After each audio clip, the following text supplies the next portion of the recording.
Cerita berlanjut dengan kisah masa lalu Haruto bersama Miharu, dan bagaimana mereka berjanji untuk menikah saat mereka dewasa nanti.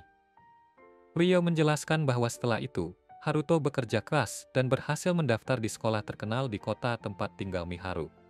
Dia tidak punya waktu untuk ikut kegiatan ekstrakurikuler karena dia memaksa ayahnya untuk mengizinkannya kembali ke lingkungan ini. Dan satu-satunya syaratnya adalah dia harus menghasilkan uang untuk biaya hidupnya sendiri.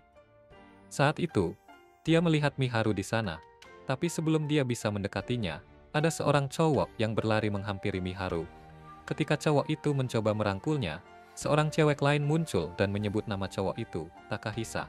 Sambil bertanya apakah dia sudah lupa kalau dia datang ke sini bersamanya. Cowok itu bilang kalau dia belum lupa, dan cewek bernama Satsuki itu bilang bahwa Takahisa masih sama seperti waktu mereka dia sampai. Takahisa menghindari pembicaraan itu dengan bilang bahwa mereka sebaiknya segera pergi, karena tidak bisa membuat Aki dan Masato menunggu. Dan ketiganya pun pergi sementara Haruto mengawasi mereka dari jauh. Mereka kemudian bertemu Aki dan Masato, dan saat melihat Satsuki, Masato bilang padanya kalau dia semakin cantik. Di kesempatan terakhir, Satsuki menganggapnya sebagai lelucon, dan dia bilang bahwa dia akan mentraktir semua orang karena mereka sudah jadi senior setelah semuanya naik kelas di sekolah. Masato semakin semangat untuk merayakan, dan saat itu juga lingkaran sihir muncul dan menteleportasi para siswa ke dunia lain dalam dua kelompok terpisah. Kembali di dunia lain, kita melihat 6 pilar cahaya di sekitar Ryo dan yang lainnya, dan Aisyah meminta Ryo untuk menyelamatkan orang-orang di sekitar pilar tersebut. Kemudian, adegan beralih ke Aki, Masato, dan Miharu yang kebingungan dengan tempat baru mereka. Miharu menyadari bahwa bahkan ponselnya tidak mendapatkan sinyal. Mereka kemudian menghadapi seorang pria besar yang terlihat garang. Sementara itu, Ryo terbang menuju mereka dengan Aisyah yang mengarahkan dia untuk pergi ke arah tenggara. Di tempat yang ditunjuk, dia menemukan jejak sihir ruang, dan dia melihat sebuah ponsel di sana. Dia bertanya-tanya, ada apa ini? Sementara di tempat lain, kita melihat pria yang sama dari sebelumnya sedang memasukkan Aki dan Masato ke dalam kandang, sementara mereka mencoba melawan. Miharu meminta orang-orang di sekitar untuk membebaskan mereka, tetapi permohonannya tidak didengar, karena pemimpin kelompok perdagangan budak itu tidak mengerti satu kata pun yang dia katakan. Dia membawanya ke mobil lain, dan Aki mencoba menanyakan apa yang mereka rencanakan untuk dilakukan pada Miharu. Tapi, seorang pria di kelompok itu menutup mulut Miharu. Melihat ini, Masato menyarankan Aki untuk tidak membuat keributan, dan mereka menyadari ada lebih banyak anak-anak yang ditangkap di dalam kandang. Di sisi lain, Ryo terbang mengelilingi area untuk mencari orang-orang yang diarahkan Aisyah, dan dia melihat asap keluar dari sebuah tempat, menyadari bahwa ada seseorang di sana. Dia menuju ke arah itu, dan para penjaga yang sedang berjaga memberi sinyal kepada yang lainnya tentang kedatangannya. Begitu menerima sinyal, yang lain segera menutupi barang dagangan mereka. Ryo bertanya kepada mereka, apakah mereka tahu siapa yang membawa ponsel ini?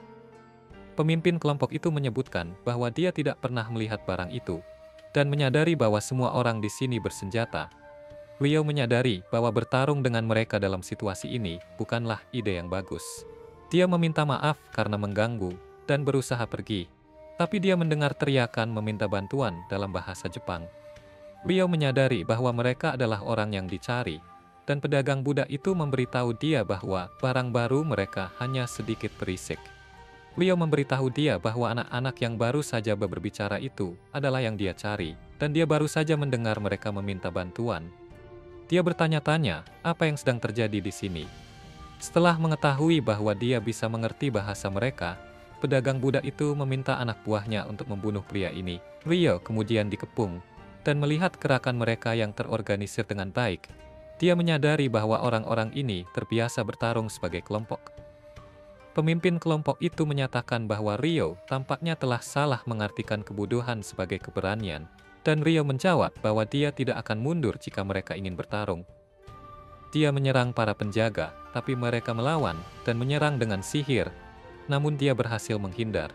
Yang lainnya menyerangnya dengan pedang, tetapi Ryo dengan cepat mengatasi mereka, dan dia berpikir bahwa dia ingin mengambil pemimpin mereka sebagai sandera untuk bernegosiasi dengan cepat. Tetapi dia menyadari bahwa ini tidak akan semudah itu. Dia mulai bertarung dengan serius karena tidak ada pilihan lain, dan dia membunuh para penjaga satu persatu, mendekati pemimpin kelompok. Dia juga berhasil mengalahkan kapten para penjaga. Melihat ini, pemimpin itu ketakutan, sampai hampir mengompol. Ryo membakar sarung tangannya yang berdarah dengan marah, dan dia meminta pemimpin itu untuk melepaskan anak-anak yang ditangkap. Dia tahu bahwa yang lainnya tidak akan bergerak sampai dia memerintahkan mereka. Pemimpin itu kemudian memerintahkan para penjaga untuk melepaskan anak-anak, dan saat mereka melepaskan Aki mereka terkejut melihat bahwa Ryo bisa mengerti bahasa Jepang, dan dia menyebutkan bahwa dia memang bisa, tapi dia akan menjelaskan semuanya nanti. Dia bertanya apakah mereka satu-satunya yang ditangkap, dan Masato menjawab bahwa masih ada satu orang lagi, dan dia ditahan di gerbong lain. Mendengar ini, pemimpin itu segera mencari kunci gerbong tersebut, tetapi Ryo menggunakan seni roh untuk membukanya sebelum dia bisa melakukannya. Dan dia terkejut melihat bahwa gadis di dalamnya adalah Miharu.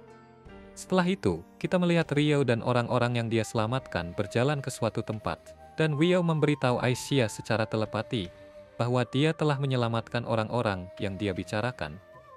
Dia menyebutkan bahwa mereka harus bertemu sebelum matahari terbenam, dan dia bertanya apakah Aisyah bisa tahu di mana dia sekarang. Aisyah menjawab bahwa dia bisa, dan dia menyatakan bahwa dia akan membawa Celia bersamanya. Miharu dan yang lainnya kemudian melihat matahari yang terbenam, dan mereka berpikir itu sangat indah. Miharu mengucapkan terima kasih kepada Ryo karena telah menyelamatkan mereka, dan dia menyebutkan bahwa dia hanya melakukan apa yang dianggapnya benar. Dia menyatakan bahwa ada sesuatu yang ingin dia tanyakan padanya juga. Tetapi pertama-tama Miharu memperkenalkan dirinya kepada Ryo, dan dia bertanya namanya. Dia memperkenalkan diri sebagai Haruto, dan bilang bahwa itu adalah nama yang dia gunakan sekarang. Mendengar ini, Miharu dan Aki terkejut, dan Aki jadi sedikit marah. Miharu mencoba menenangkan Aki, dan setelah mendengar nama gadis itu, Ryo langsung menyadari bahwa ini adalah adik perempuan Haruto, yang lebih muda 3 tahun darinya. Dia tidak pernah melihatnya lagi setelah orang tua mereka berpisah, dan ketika melihat Haruto menatapnya, Aki bertanya apakah ada yang salah. Ryo bilang dia cuma penasaran apakah gadis itu ada masalah dengan namanya, tapi Aki bilang tidak ada. Kemudian, Masato memperkenalkan diri sebagai adik laki-laki Aki, dan penasaran apa maksud Haruto saat bilang dia tidak punya nama keluarga. Ryo ingat bahwa Haruto tidak punya adik laki-laki, jadi dia berpikir pasti ibunya Haruto sudah menikah lagi, karena dia punya nama keluarga yang berbeda. Setelah mendengar nama Masato, Ryo menyadari nama lengkap Aki, dan Aki minta maaf karena tidak memperkenalkan diri. Ryo kemudian kembali ke pertanyaan awal Masato, tapi dia bilang mereka harus pergi ke tempat lain karena ceritanya bakal cukup panjang, dan matahari hampir terbenam. Dia minta mereka untuk mengikutinya. Setelah sampai di sebuah padang rumput, dia mengeluarkan rumah portabelnya. Dia bilang kepada mereka bahwa ada ruang tinggal di dalam rumah besar yang mirip batu itu. Dan saat mereka akan mengikuti dia masuk, Celia dan Aisyah datang terbang. Miharu dan yang lainnya terkejut melihat orang-orang terbang di langit, dan Celia bertanya kepada Ryo, apakah dia baik-baik saja? Ryo bilang, dia baik-baik saja. Dan setelah melihat yang lainnya, Celia menyadari bahwa mereka pasti adalah orang-orang yang dibicarakan Aisyah. Ryo memperkenalkan mereka kepada Celia, dan Celia juga memperkenalkan dirinya, tapi mereka tidak bisa mengerti karena kendala bahasa. Ryo menjelaskan bahwa Celia adalah gurunya, dan dia berutang banyak padanya. Miharu kemudian memperkenalkan dirinya, dan mendengar bahasanya, Celia menyadari bahwa mereka tidak berbicara dalam bahasa Australia. Setelah itu, Aisyah mencium dahi Celia, dan dia melakukan hal yang sama kepada Miharu. Ini memberi mereka berdua kemampuan untuk saling mengerti, dan Aisyah menjelaskan bahwa dia telah sementara membentuk jalur antara mereka berdua, dan dia bisa menerjemahkan untuk mereka secara langsung. Ryo terkejut bahwa Aisyah bisa melakukan ini, dan dia bilang itu hanya karena Ryo bisa melihat mereka. Ryo terkejut bahwa Celia bisa melihat mereka. Dia juga terkejut bahwa Celia bisa melihat kedua bahasa tersebut. Kemudian, Celia bilang kepada Ryo bahwa dia lapar. Dia membawa semua orang masuk ke dalam rumahnya. Melihat bagian dalam rumah itu, mereka berpikir kalau suasananya cukup nyaman, dan Ryo memberitahu mereka bahwa di sini juga ada tempat mandi, dan mereka bisa menggunakannya sepuasnya. Adegan kemudian berpindah ke para gadis yang sedang mandi, dan Celia menceritakan kepada Miharu semua tentang Haruto, dan bagaimana nama aslinya adalah Ryo, serta bagaimana Aisyah adalah roh yang terikat padanya. Celia menyatakan bahwa itu saja yang dia tahu, karena dia baru bertemu Aisyah hari ini, dan Aki bertanya kepada mereka tentang apa yang sedang mereka bicarakan. Miharu mengungkapkan kepada Aki bahwa Aisyah adalah roh, dan Aki menyadari bahwa inilah sebabnya dia bisa menerjemahkan secara langsung. Sementara itu, Masato berbicara dengan Ryo, dan dia menemukan bahwa mereka sebenarnya berada di dunia RPG fantasi. Ryo tidak yakin apakah ini benar, karena dia tidak banyak bermain game di kehidupan sebelumnya. Tetapi, dia berpikir bahwa ini kurang lebih benar. Dia menyebutkan bahwa berbeda dengan game, di sini tidak ada tombol reset. Masato berpikir bahwa semuanya akan berakhir buruk bagi mereka jika Ryo tidak muncul tepat waktu. Dan Ryo menyatakan bahwa mereka pasti akan menjadi budak. Para gadis kemudian keluar dari kamar mandi, dan Celia bilang kepada Ryo bahwa itu luar biasa. Dia bilang bahwa ini adalah pertama kalinya dia menggunakan kamar mandi seperti ini, dan dia sangat menikmatinya. Ryo lalu memperhatikan Celia yang memakai pakaian olahraga, dan dia tahu bahwa Aki meminjamkannya. Celia bilang bahwa aneh rasanya jika dia ganti baju kembali ke gaun pengantin setelah mandi, dan dia menambahkan bahwa pakaian ini bagus, karena sangat pas di tubuhnya, dan juga mudah untuk bergerak. Aki meyakinkan Ryo bahwa tidak perlu khawatir, karena pakaian ini baru, dan dia baru membelinya untuk upacara penerimaan sekolah. Ryo berpikir ini bagus, tetapi akan buruk jika mereka tidak punya pakaian ganti untuk diri mereka sendiri, jadi dia memutuskan untuk mengajak semua orang belanja pakaian besok. Mereka bilang padanya bahwa mereka tidak punya uang, tetapi Ryo meminta mereka untuk tidak khawatir, karena dia yang akan mengurusnya. Celia bertanya kemana mereka akan pergi belanja, tepat senyap, dan dia menyebutkan bahwa dia berpikir untuk pergi ke Amund. Celia bilang dia juga bisa menukarkan gaun pengantinnya untuk mendapatkan uang jika mau. Tetapi dia sekali lagi bilang agar tidak khawatir tentang uang, dan menyatakan bahwa mereka harus makan. Mereka semua lalu duduk untuk makan, dan Miharu dan yang lainnya menjelaskan apa yang terjadi pada mereka. Mendengar penjelasan mereka, Ryo menyadari bahwa mereka akan pergi belanja besok. Ternyata mereka terjebak dalam fenomena yang disebabkan oleh sihir pemanggilan, dan ini pasti bagaimana mereka bisa datang ke dunia ini. Miharu bertanya-tanya, apakah mereka bisa kembali ke bumi, dan Ryo tidak tahu jawabannya. Dia bilang bahwa situasi mereka berbeda dari dirinya, karena dia terlahir kembali di dunia ini setelah mati sebagai Haruto, dan dia mendapatkan kembali ingatan lamanya saat masih kecil. Dia tidak berpikir bahwa pengalamannya akan banyak membantu mereka, dan Celia menyatakan bahwa melihat 6 pilar cahaya yang mereka lihat, ini mungkin ada hubungannya dengan legenda 6 penguasa bijaksana. Ryo menyebutkan bahwa dia juga berpikir begitu, dan dia menjelaskan bahwa menurut ramalan dari waktu itu, 1000 tahun setelah perang iblis penguasa, 6 batu suci akan bersinar dalam warna yang berbeda, dan pilar cahaya akan menjulang ke langit. Para pahlawan yang mengenakan pakaian sakti dan ilahi akan kembali dari luar Strahel, dan menggantikan 6 penguasa paling bijaksana. Mereka akan memimpin seluruh umat manusia. Ryo bilang bahwa dia tidak bisa membayangkan ketiga orang ini sebagai pahlawan yang disebut dalam legenda, dan Celia setuju dengan pendapatnya. Miharu kemudian mengungkapkan bahwa mereka bersama 2 orang lainnya ketika mereka datang ke dunia ini, dan dia bertanya kepada mereka, apakah mereka tahu jika orang-orang itu juga datang ke sini. Ryo tidak bisa memastikan, dan dia menyadari bahwa Miharu khawatir tentang mereka. Miharu bilang bahwa mereka beruntung Ryo menyelamatkan mereka. Tapi rasa normal mereka tidak berlaku di dunia ini, itulah mengapa dia khawatir tentang yang lainnya. Aisyah kemudian mulai merasa mengantuk, dan dia meminta Ryo untuk tidur bersamanya. Ryo mencoba menghentikannya, tetapi dia bilang bahwa dia sudah menggunakan terlalu banyak tenaga hari ini, jadi dia tidak bisa terjaga terlalu lama. Dia memeluk Ryo, dan Celia bertanya apa yang dia lakukan, sementara yang lain juga terlihat kaget melihatnya. Aisyah menyatakan bahwa dia hanya mengisi ulang sihirnya, dan Celia dengan cemburu meminta dia untuk berhenti melakukan ini. Aisyah bingung kenapa, sambil mengungkapkan bahwa dia selalu tidur dengan Ryo. Ryo memberitahu Celia bahwa ada alasan untuk ini, tetapi Celia memberikan alasan yang kurang meyakinkan, bilang bahwa Ryo belum mandi. Ryo terkejut mendengar ini. Miharu kemudian menawarkan untuk membereskan semuanya di sini, dan Ryo memberitahunya untuk berhenti. Tapi dia tidak berhenti, dan dia serta yang lainnya mulai membersihkan dengan Aisyah, berusaha menyeret Rio pergi. Sementara dia meminta mereka semua untuk berhenti, tetapi tidak ada yang mendengarnya. Setelah beberapa saat, semua orang akhirnya tenang, dan Rio menjelaskan bahwa dia adalah sumber energi sihir Aisyah. Dia menjelaskan lebih lanjut bahwa Aisyah menerima energi sihir melalui perjanjian dan koneksi telepati mereka. Celia mengerti apa yang dia coba katakan, tetapi dia masih tidak setuju dengan mereka yang tinggal di satu ruangan. Aisyah bilang bahwa dia akan tidur dengan Miharu dalam hal ini sambil bersandar padanya, dan dia mengungkapkan bahwa Miharu juga punya banyak energi sihir, meski tidak sebanyak Rio. Rio kaget mendengar ini, dan Miharu tidak mengerti situasinya, tapi dia senang bisa membantu. Rio kemudian bilang kepada semua orang bahwa Miharu dan Aisyah akan berbagi kamar, dan dia bertanya apakah Aki keberatan berbagi kamar dengan saudaranya, Masato.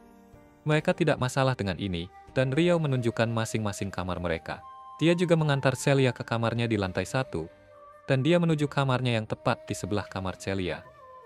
Begitu masuk ke kamarnya, Rio berpikir bahwa dia tidak pernah membayangkan akan bertemu Miharu di dunia ini, dan dia penasaran apa yang akan dipikirkan Miharu jika dia mengaku bahwa dia memiliki ingatan Haruto Amakawa. Tapi dia menahan diri untuk tidak melakukannya, karena dia bukan Haruto lagi.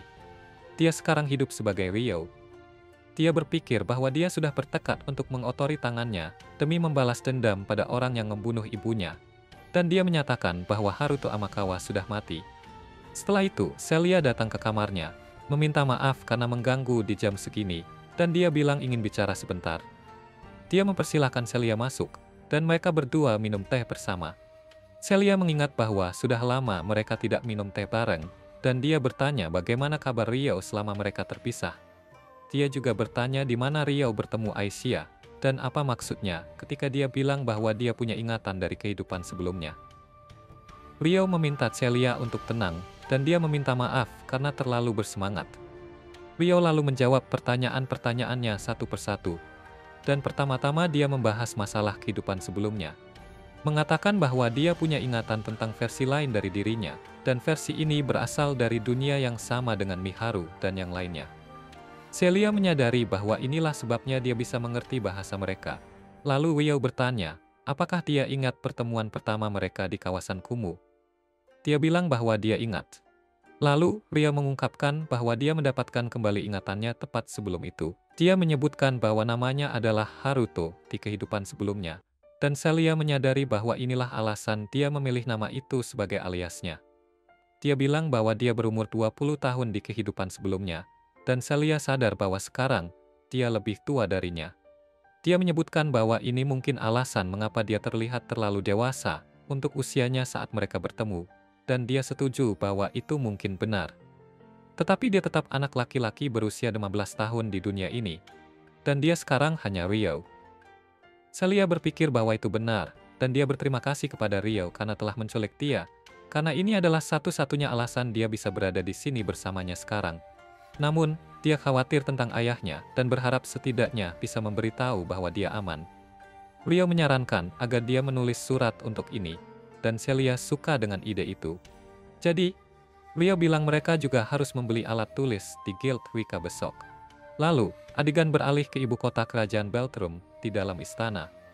Reis memberitahu Charles bahwa kejadian terakhir sangat buruk. Dia menyampaikan belasungkawa palsunya atas penculikan tunangannya. Tetapi Charles bilang pada Reis bahwa tidak perlu khawatir. Karena pelaku di balik penculikan itu sudah mati, dia menjelaskan bahwa pelaku itu dibakar hingga menjadi abu oleh serangan Alfred.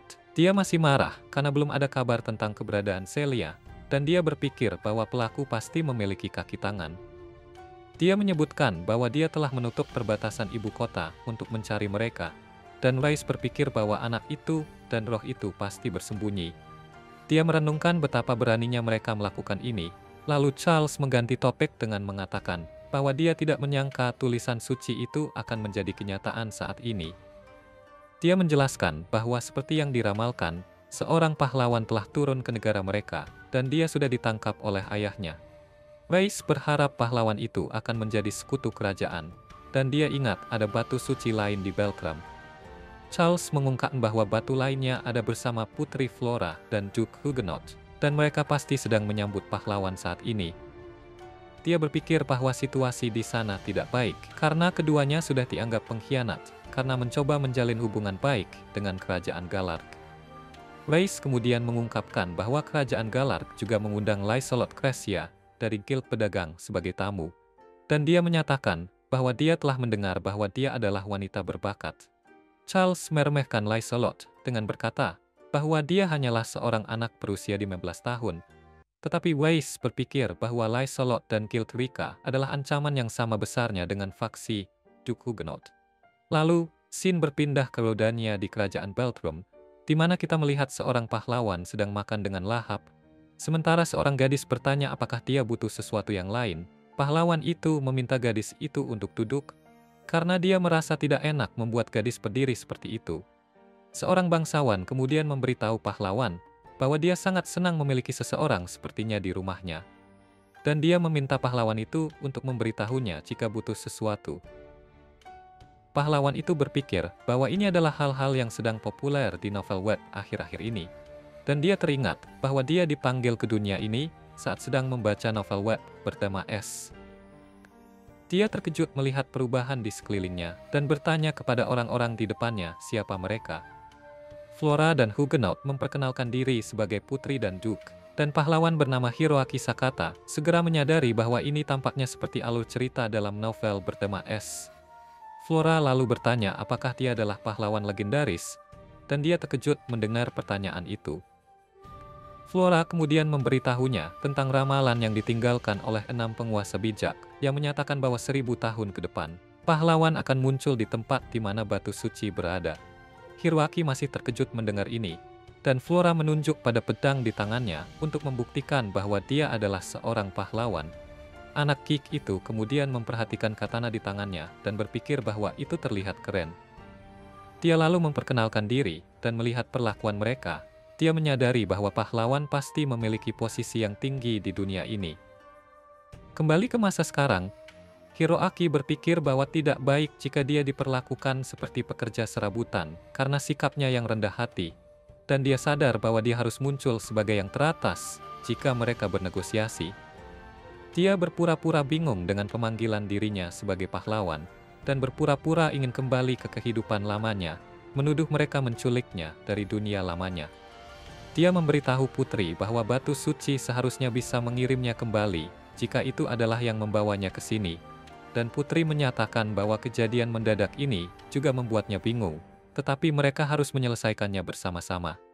Hiroaki menyebutkan bahwa dia tidak menyalahkan dia hanya mengatakan bahwa dia berada dalam situasi yang sulit. Mendengar ini, Stuart menyebutkan bahwa Hiroaki tidak sopan kepada putri, tetapi ayahnya menegurnya untuk diam.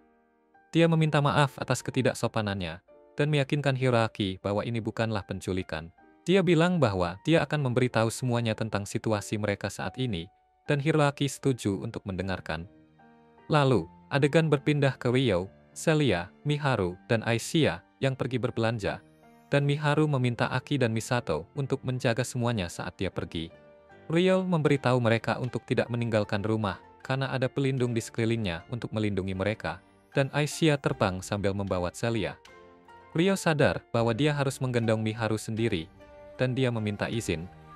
Miharu mengizinkannya, dan mereka terbang juga. Miharu menikmati pemandangan dari udara, dan Ryo bertanya apakah dia tidak takut. Dia bilang tidak, karena dia bersamanya. Dan Celia bertanya pada Aishia seberapa banyak dia tahu tentang Ryo. Dia merasa cemburu saat Aishia memberitahu bahwa dia tahu segalanya tentang Ryo, karena mereka berbagi kesadaran yang sama sejak terikat dalam perjanjian roh. Aishia kemudian memberitahu Celia bahwa Ryo telah banyak berubah seiring waktu, dan dia mulai lebih bergantung pada orang lain. Dia berpikir bahwa Ryo pasti beruntung bisa bertemu dengan orang-orang baik, dan dia menyebutkan bahwa semua itu berkat Celia. Dia menjelaskan bahwa Celia adalah orang pertama yang menjalin hubungan dengannya, dan itulah mengapa dia bisa mulai percaya kepada orang lain. Dia berharap Celia akan terus berinteraksi dengannya seperti di masa lalu, dan Celia menyatakan bahwa dia akan melakukannya. Lalu, adegan berpindah ke mereka di luar Amont, dan Ryo memberi instruksi kepada semua orang untuk memanggil Celia dengan nama Cecilia di dalam kota, karena mungkin masih ada orang yang mencarinya. Dia juga menyebutkan bahwa mereka harus mengganti warna rambut, dan dia mengubah rambutnya menjadi putih. Dia memberikan item sihir untuk mengganti warna rambut kepada Miharu dan Celia, dan mereka juga mengubah warna rambut mereka. Setelah itu, mereka masuk ke kota Amont di kerajaan Galark, dan Miharu melihat banyak orang mengantri di sebuah kedai. Ryo menjelaskan kepadanya bahwa itu adalah kedai Menju, dan mirip dengan Manju yang mereka punya di Jepang. Dia memberitahunya bahwa Rika Guild juga memiliki banyak makanan lain dari bumi, seperti pasta dan berbagai makanan lainnya, dan mereka bisa membelinya nanti. Lalu, adegan berpindah ke mereka di Rika Guild, dan seorang pekerja bernama Chloe menawarkan untuk menunjukkan mereka sekitar tempat itu. Ryo meminta Celia untuk membantu para wanita ini, lalu dia pergi untuk mengumpulkan informasi. Sementara itu, Celia mencoba banyak pakaian, dan Ryo mencari informasi tentang Takahisa dan Satsuki di sekitar kota. Di toko, Celia akhirnya menemukan outfit yang sempurna untuknya, dan dia meminta Miharu untuk mencari pakaian selanjutnya. Miharu juga mencoba banyak pakaian, tapi Celia bilang semuanya terlihat bagus di dirinya. Di kota, Ryo kesulitan mendapatkan informasi dan berpikir bahwa itu wajar, karena teleportasi baru terjadi kemarin. Sementara itu, di guild, Celia pergi untuk membeli alat tulis, sementara Miharu melanjutkan browsing pakaian. Setelah itu, Ryo kembali ke guild dan merasa malu melihat Miharu memegang bra. Miharu juga merasa malu, dan Ryo bilang dia bisa tenang saja saat berbelanja. Miharu meminta Ryo untuk menunggu saat dia mencoba pergi, dan dia menunjukkan outfit yang dia pilih untuknya. Semua orang berpikir itu terlihat keren di Haruto, dan dia memutuskan untuk membelinya. Chloe memberitahu bahwa dia akan memberinya diskon, jadi dia membeli satu set lagi. Dan Ryo suka dengan tawaran itu, jadi Celia bilang dia akan memilihkan outfit selanjutnya untuknya. Lalu, adegan beralih ke sebuah wisma di ibu kota Beltrum, di mana pelayan Lee Slot yang bernama Arya memberitahu bahwa akan ada waktu sebelum perbatasan kerajaan dibuka kembali. Lee Slot tidak suka dengan ide terjebak di sini, dan tidak bisa menjalankan bisnis, hanya karena Beltrum ingin mengontrol informasi untuk mencari Celia. Arya menyarankan agar dia menggunakan waktu ini untuk istirahat dan melupakan pekerjaan. Lee Slot berpikir bahwa ini cukup menggelikan bagi kerajaan Galark, karena reputasi Duke Arbor benar-benar hancur.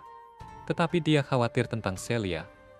Dia ingat bahwa Celia adalah teman lama Arya, dan kita mengetahui bahwa mereka berdua bersekolah di akademi yang sama.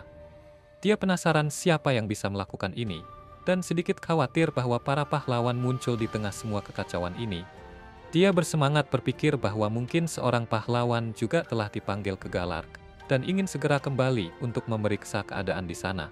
Setelah itu, kita melihat Aki dan Misato mencoba pakaian yang dibeli oleh orang-orang untuk mereka, dan Miharu serta Celia berharap mereka menyukai pakaian tersebut. Dan mereka menyukainya sambil memakainya. Mereka berpikir bahwa pakaian-pakaian itu lucu dan keren.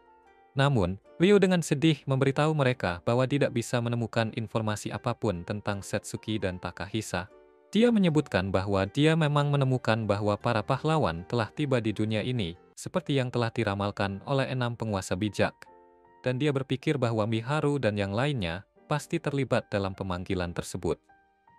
Dia berspekulasi bahwa mungkin Satsuki dan Takahisa memang dimaksudkan untuk dipanggil ke dunia ini sebagai pahlawan, dan Aki serta Misato terkejut mendengarnya. Aki menyatakan bahwa dia ingin mencari mereka jika mereka ada di dunia ini, dan Ryo memahami perasaannya, tetapi dia mengatakan bahwa ketiga mereka perlu mempelajari bahasa dan adat istiadat dunia ini terlebih dahulu. Miharu setuju, karena mereka tidak bisa terus bergantung pada Aisyah selamanya, dan Misato tidak senang dengan pemikiran harus belajar, bahkan di dunia lain. Ryo kemudian menyatakan bahwa mereka harus mulai dengan meminta saran dari orang-orang terpercaya yang dia kenal, dan dia mengungkapkan bahwa dia berbicara tentang penduduk desa Demihuman. Aisyah tiba-tiba menyela pembicaraan mereka dan mengatakan bahwa dia lapar, jadi Ryo memutuskan untuk memasak. Miharu menawarkan diri untuk membantunya, dan mereka mencoba membuat masakan Jepang. Celia bertanya apa itu, dan Ryo menjelaskan bahwa itu adalah masakan dari dunia tempat Miharu dan yang lainnya tinggal. Miharu dan Ryo kemudian memasak bersama. Dan Aki terkejut melihat Miharu akrab dengan Ryo, karena biasanya dia tidak nyaman di sekitar laki-laki. Melihat mereka, Celia merasa ingin ikut membantu memasak juga, dan dia memberikan bantuan saat Ryo mengajarinya cara memasak, dan mereka makan makanan ketika sudah siap. Setelah itu, kita lihat Rio berangkat ke desa demi Human, dan semua orang memberinya saran untuk berhati-hati di jalan. Masato bilang dia pasti sudah bisa berbicara Australian dengan lancar ketika dia kembali nanti, dan Rio meminta Aisyah untuk menjaga semua orang selama dia pergi. Aisyah setuju, dan Rio mengeluarkan sebuah batu dari tempat penyimpanannya. Lalu dia menggunakannya untuk teleportasi ke desa demi Human. Sesampainya di desa Roh, dia bertemu Latifah, dan dia senang sekali melihat Rio lagi, jadi dia langsung memeluknya. Dia menyambut Rio kembali, dan Rio bertanya apakah dia baik-baik saja. Latifah bilang dia baik-baik saja, dan Sarah, Alma, serta Orvia juga datang menyambutnya. Mereka menjelaskan bahwa mereka merasakan ada gangguan dalam energi spasial, jadi mereka mengira Rio mungkin sudah kembali. Rio kemudian memberitahu mereka bahwa dia datang kali ini untuk berkonsultasi dengan para tetua tentang sesuatu. Sarah bilang dia akan segera memberitahu para tetua. Lalu, kita lihat Rio menjelaskan situasi kepada para tetua, dan mereka menyadari bahwa aliran energi aneh dan mana yang datang dengan cepat adalah dari wilayah astral. Rio bilang mungkin inilah alasan kenapa dia kembali, dan dia menyebutkan bahwa dari 6 pilar cahaya itu, dia berpikir pilar-pilar cahaya itu adalah semacam sihir ruang waktu. Dia berspekulasi bahwa pilar-pilar itu digunakan untuk memanggil orang-orang dari dunia lain ke tempat ini, dan dia memberitahu mereka tentang rumor seputar 6 pahlawan di wilayah astral. Ursula bertanya kepada Rio, mengapa dia berpikir bahwa para pahlawan itu dipanggil dari dunia lain, dan dia menjelaskan bahwa dia telah menerima seorang bocah dan 2 gadis yang dulunya tinggal di dunia lain itu. Para tetua mulai bertanya-tanya, apakah ketiga orang itu adalah pahlawan? Tapi Rio bilang mereka bukan pahlawan, dan dia menjelaskan bahwa dia menemukan mereka di tempat yang tidak terhubung dengan pilar cahaya. Namun, mereka bersama 2 orang lain tepat sebelum mereka dipindahkan, dan dia berpikir bahwa 2 orang tersebut adalah pahlawan, sementara ketiga orang ini terjebak dalam pemanggilan itu. Salah satu tetua kemudian bertanya, apakah dia bisa berkomunikasi dengan orang-orang dari dunia lain, dan dia menjawab bahwa dia bisa, karena dia tahu bahasa mereka. Hal ini menimbulkan banyak pertanyaan di benak para tetua, dan Rio menjelaskan bahwa di kehidupan sebelumnya, dia juga pernah tinggal di dunia itu. Para tetua merasa kesulitan memahami ini, dan dia menyebutkan bahwa dia akan menjelaskan lebih lanjut di lain waktu. Dia berharap penjelasan yang sudah dia berikan sampai sekarang cukup untuk membantu mereka memahami situasinya. Para tetua setuju untuk menyisihkan masalah ini untuk saat ini, dan dia memberitahu mereka bahwa dia juga punya permintaan. Mereka bilang bahwa mereka akan melakukan apapun yang bisa mereka lakukan untuk membantu, karena ini adalah permintaan darinya. Rio kemudian bertanya, apakah mungkin baginya untuk membawa ketiga orang yang dia sebutkan, dan 1 orang lagi di desa itu untuk sementara waktu. Mereka meminta penjelasan lebih lanjut, dan dia menjelaskan bahwa dia akan mencari petunjuk tentang bagaimana mengembalikan ketiga orang itu ke dunia mereka. Tetapi itu akan sulit baginya untuk bertindak selagi orang-orang itu berada di bawah perawatannya. Dia tahu bahwa orang-orang di desa ini jauh lebih berkualitas daripada dirinya dalam hal sihir ruang waktu, dan mereka pun menyadari apa yang ingin dia katakan, lalu setuju untuk merawat mereka. Salah satu tetua penasaran siapa orang keempat itu, dan Rio menyebutkan bahwa dia adalah seorang guru yang banyak membantunya, dan dia dipaksa untuk menikah secara politik, jadi dia menyelamatkannya pada hari pernikahannya. Para tetua tertawa mendengar ini, menganggapnya sebagai seorang pencuri hati, dan mereka setuju untuk menjaga semua orang tersebut. Tetapi dengan syarat bahwa keempat orang itu akan merahasiakan informasi tentang desa mereka, begitu mereka kembali ke wilayah tersebut. Dia menjelaskan hal ini kepada mereka, dan dia akan berangkat besok untuk membawa mereka kembali. Adegan kemudian beralih ke Rio yang sedang berbicara dengan Latifah sendirian. Dia bertanya, apa Latifah bisa memahami diskusi hari ini? Latifah menjawab bahwa dia bisa, dan Rio meminta maaf karena membicarakan kehidupan masa lalunya tanpa izin. Dia menjelaskan bahwa jika dia tidak mengungkapkan itu, dia tidak akan bisa menjelaskan segalanya kepada para tetua. Latifah lalu bertanya, apakah dia juga harus memberitahu mereka tentang asal-usulnya. Rio mengatakan bahwa dia tidak perlu memaksakan diri untuk melakukan apapun.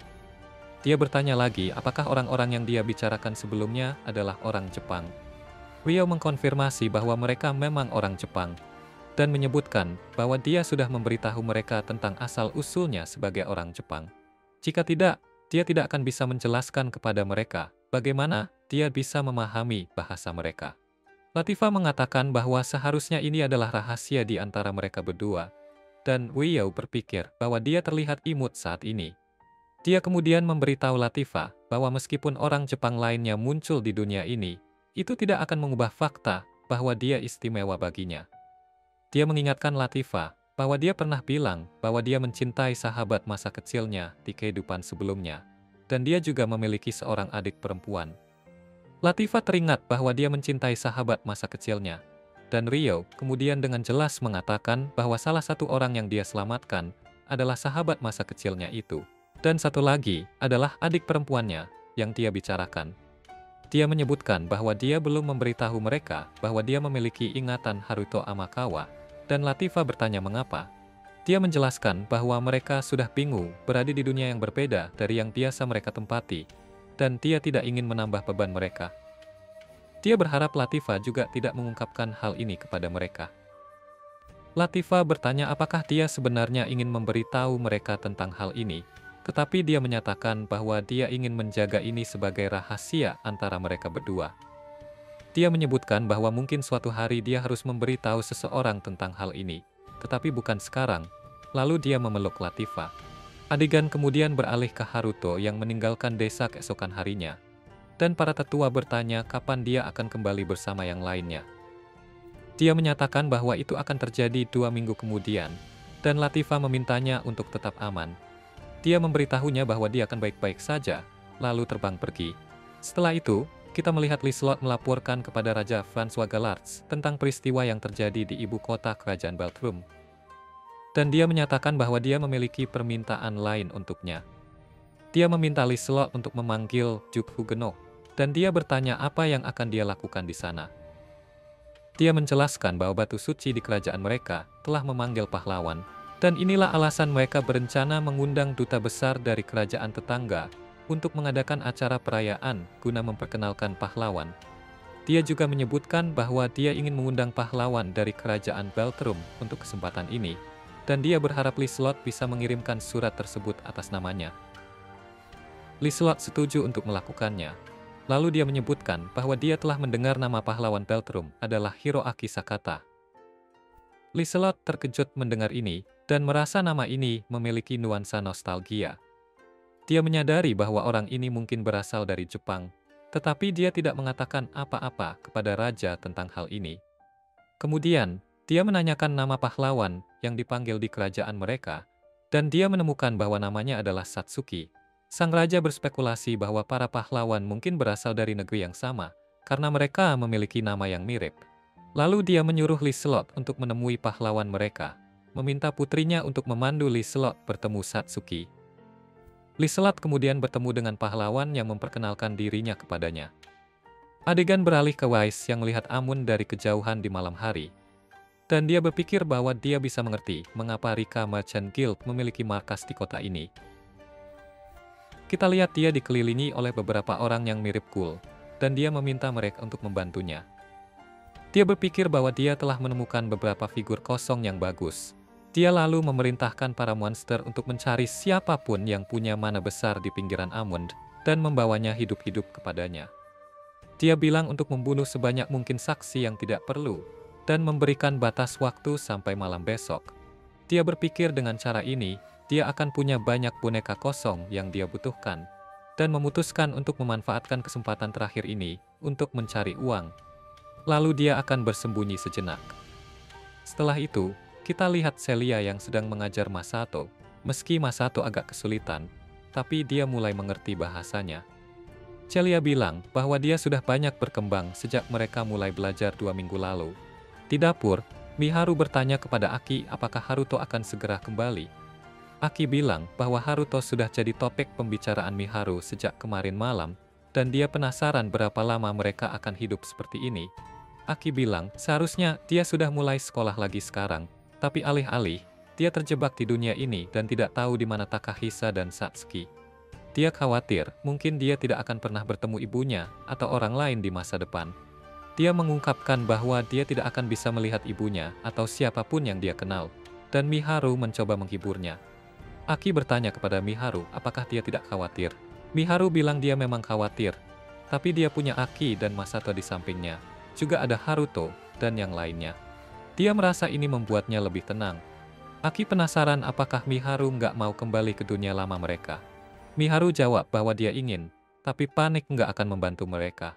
Haruto sudah berusaha sebaik mungkin, dan sekarang yang bisa mereka lakukan adalah mempercayakan segalanya padanya.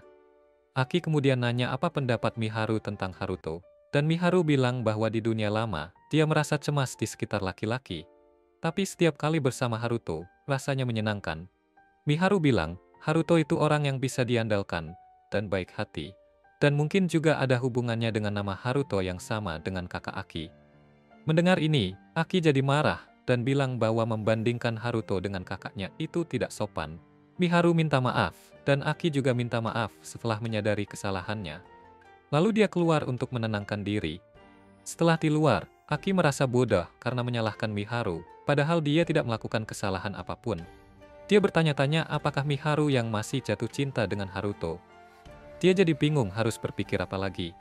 Dan saat itu, Miharu datang menghampirinya. Aki dan Miharu melihat monster-monster yang tadi muncul di depan mereka.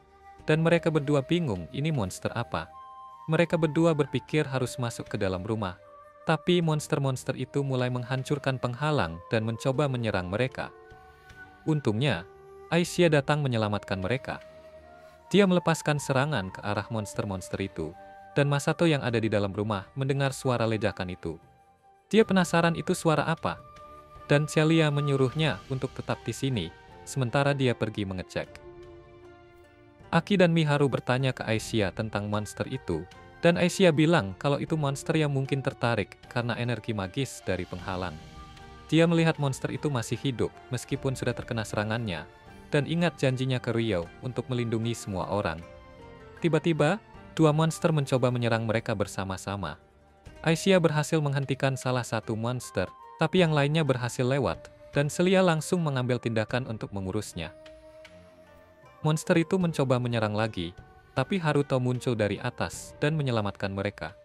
Dia minta maaf karena terlambat datang. Haruto melihat monster yang baru saja dia serang itu tampak kuat. Lalu dia nanya ke Aisyah, apakah dia tahu tentang monster-monster ini. Aisyah menjawab bahwa dia hanya tahu kalau monster ini terasa seperti monster pada umumnya. Dan yang berwarna lebih gelap itu lebih kuat daripada dua yang lainnya. Ryo memutuskan untuk menarik perhatian monster yang lebih gelap ke arahnya, dan dia meninggalkan yang berwarna abu-abu untuk Aisyah. Aisyah mengerti, dan Ryo berhasil menghentikan monster gelap itu saat mencoba melarikan diri. Monster itu menyerangnya, tapi Ryo berhasil menghindar dan menekannya ke tanah. Dia mencoba untuk mengecek apakah monster itu bisa mengerti dia, tetapi ternyata monster itu tidak bisa. Jadi dia menusuknya dengan pedangnya.